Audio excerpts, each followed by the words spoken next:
So much motherfucking design on right now. Bring it down, make it clap. I got 3 old thoughts, new block, where that day. Bitches on my line, and you know. Assalamualaikum warahmatullahi wabarakatuh. Perkenalkan, nama saya Andi Muhammad Surya Putra Basma dari kelas 11 IPA 1. Assalamualaikum warahmatullahi wabarakatuh. Perkenalkan, nama saya Ardiansa dari kelas 11 MIA 1.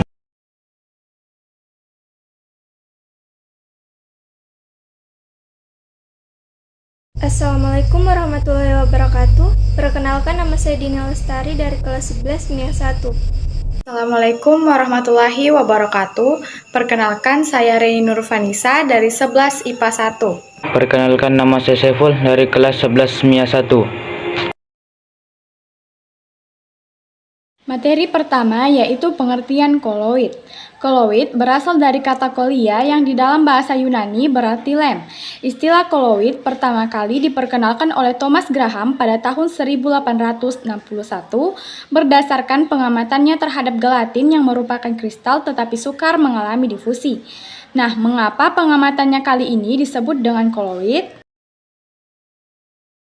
Nah, teman-teman, kristal pada umumnya mudah mengalami difusi, tetapi gelatin yang merupakan kristal ini sukar mengalami difusi. Oleh karena itu, zat semacam gelatin ini kemudian disebut dengan koloid. Koloid dapat kita kelompokkan menjadi 8 jenis. Yang pertama yaitu koloid yang fase terdispersinya maupun medium dispersinya berupa zat padat, disebut dengan sol padat. Contohnya yaitu paduan logam atau alloy. Yang kedua, sol, di mana koloid jenis sol ini fase terdispersinya adalah padat dan medium dispersinya adalah cair. Contohnya adalah tinta dan cat.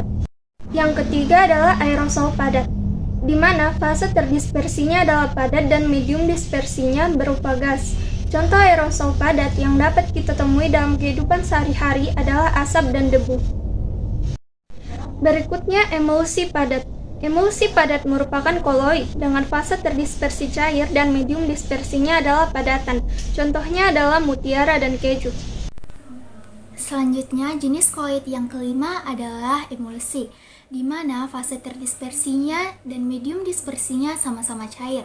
Contoh dari emulsi adalah santan dan keju. Berikutnya, jenis koloid yang keenam adalah aerosol cair, di mana fase terdispersinya adalah cair dan medium dispersinya adalah gas. Contoh dari aerosol cair adalah hairspray dan kabut. Berikutnya, jenis koloid yang ketujuh adalah bui padat, di mana fase terdispersinya adalah gas dan medium dispersinya adalah padat. Contoh dari bui padat adalah batu apung dan busa. Selanjutnya, jenis koloid yang terakhir adalah busa atau buih, di mana fase terdispersinya adalah gas dan medium dispersinya adalah cair. Contoh dari busa atau buih adalah busa sabun.